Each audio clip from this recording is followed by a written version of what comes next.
Hi, everybody, and welcome to the Path of Peace. Thank you for joining me for another video with supportive messages for life challenges or trauma healing and how to navigate.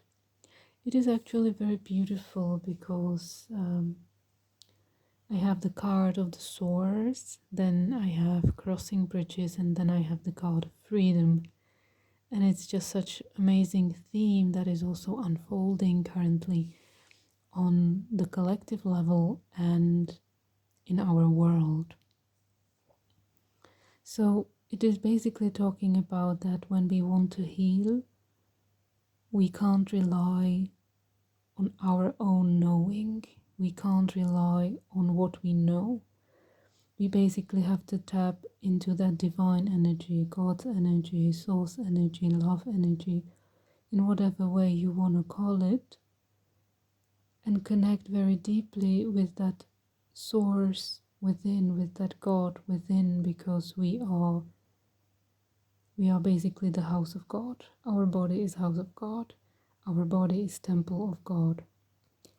And if we have that divine guidance, if we have that connection to that love and understanding of that interconnectedness, then it may be easier to navigate through challenges or to understand different aspects of the healing, because on our healing path, which is basically ultimately the path to wholeness, an understanding of who we really are and how we can create a better world together eventually.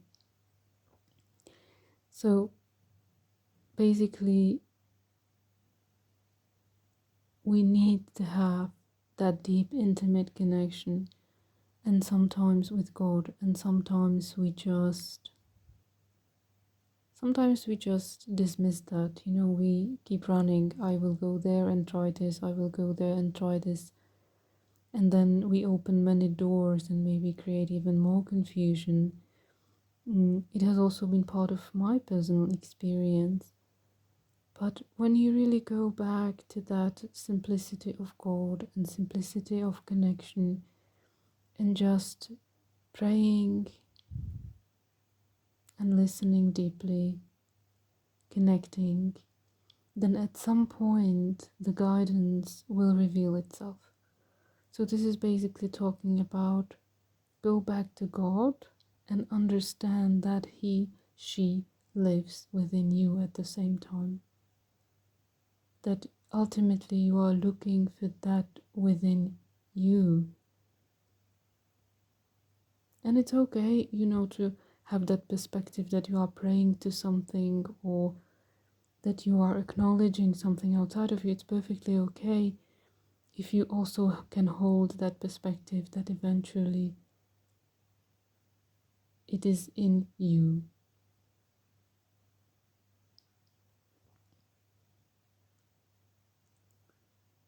And I was just reminded right now about somewhere in the Bible. Somewhere in the Bible there is basically written Jesus saying that you can do what I can do and even more. Yeah, so that basically He has been pinpointing for us that power of God in us, that love in us that we can connect with. Then we have the card of crossing bridges, which is beautiful. It is basically a card that is talking about transition. So as that healing process unfolds, not only for you personally, for me personally, but as it unfolds also collectively, there is basically like this crossing bridges, which means coming from one stage to another. And I can perceive it collectively a lot, especially these days, that basically that crossing bridges is coming back to God. That person on the bridge is heading towards the sword, towards the source. Yeah. So it is about that moving forward, moving towards that understanding and acting on that understanding. And there's like this huge freedom. That's the final card. And I love this because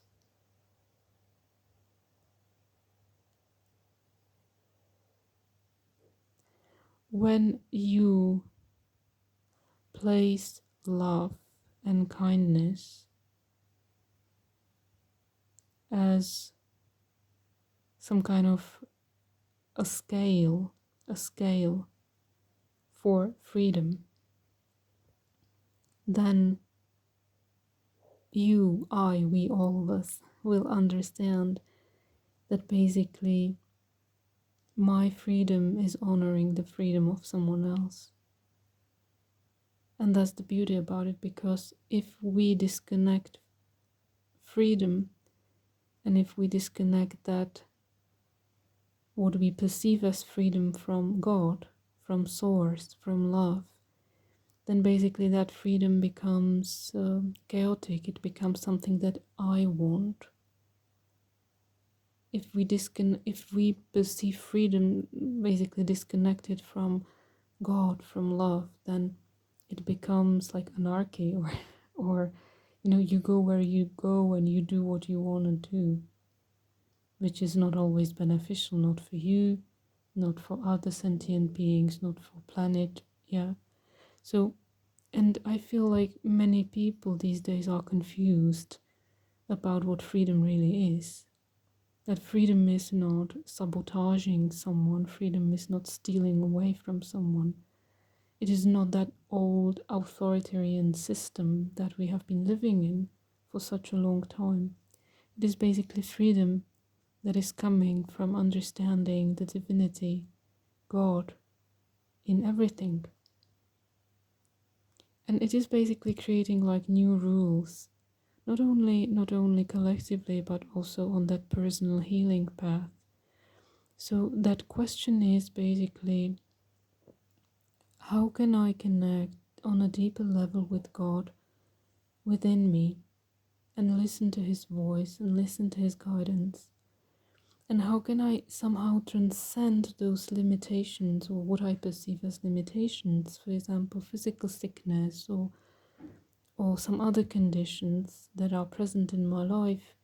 How can I, together with God, who is within me and who I can deeply connect with, how can I find freedom from those limitations?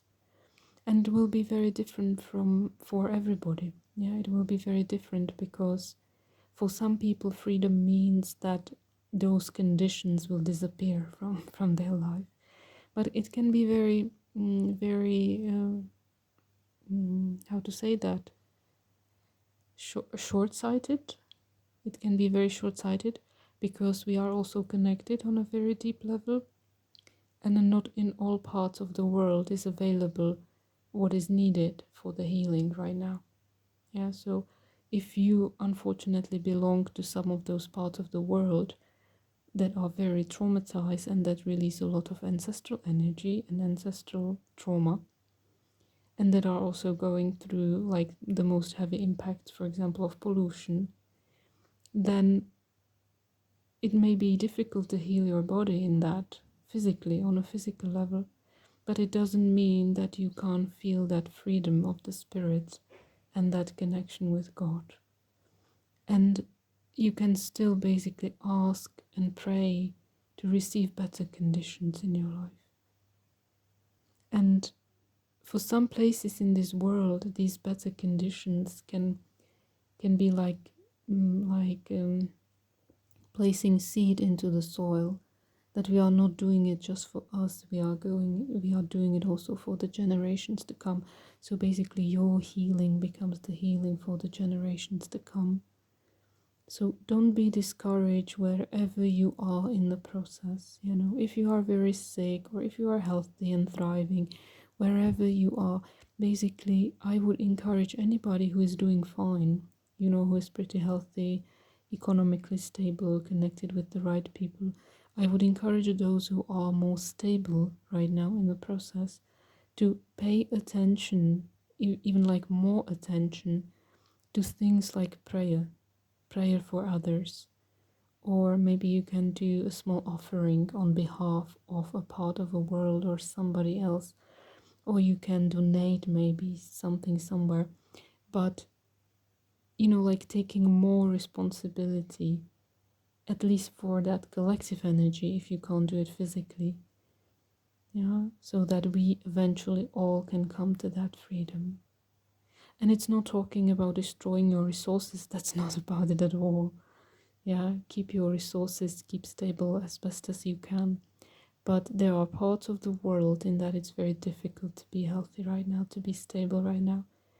And the more stable we are, the more basically blessings we have in our life. There is also like the more responsibility to do prayers on behalf of those who don't, and to do some physical actions also, or maybe some peaceful activism towards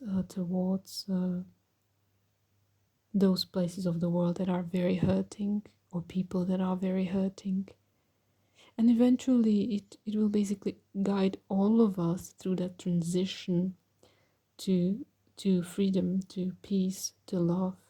But it all starts with your own connection with God. And I feel like it will be more and more important as we continue to walk this earth walk. I feel it will be more and more important, that inner connection with God. And with that inner compass, if you wish.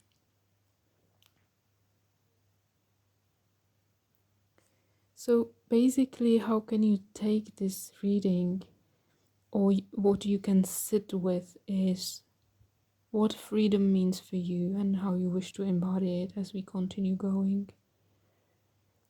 Is there something that you can already change? Because it almost feels like there is a bridge. There was a bridge that was created, and maybe you created a bridge through your prayer, or you created a bridge through your connections, or maybe you created a bridge with your energy, whatever. You know, it almost feels like there is already some kind of bridge that you can cross over to get more to something resourceful, to something life-giving. Yeah, source is life-giving, basically. So, and if you feel like it's not your case, then is there a way how you can start creating that bridge, how you can start opening that? What is beautiful is that there is like this naked woman with angels, surrounded by angels. And basically, nakedness is talking about vulnerability. It is talking about being in the body. So it is like basically healing the body, that our freedom and right is also to live in a healthy body, you know, and not to live in so much sickness and pain and die way too much early than we have to, which is basically the case in majority places in the world. Yeah, many sicknesses, many autoimmune conditions, and different, you know, like illnesses that are coming from bad food and bad water and bad air and way too much stress and all these type of things. So basically, this is also talking about finding that freedom in healing the body. And if you want to heal our body, we also need to heal the body of the earth, because we are connected. So I hope that you find something inspiring here. Thank you so much. This is actually the final card reading in regards of trauma healing. This is the 10th from that little series, and let's see if we will start another series or another theme. Let's see how that unfolds. We also have some practices to do. It just goes very slowly right now. So I hope you are doing fine. I hope that things will improve for you. If you need some extra gentle hug right now, I'm just genuinely praying that you get to a better place in your life, and I hope that we can just continue to support one another and inspire one another. Thank you, and bye bye for now.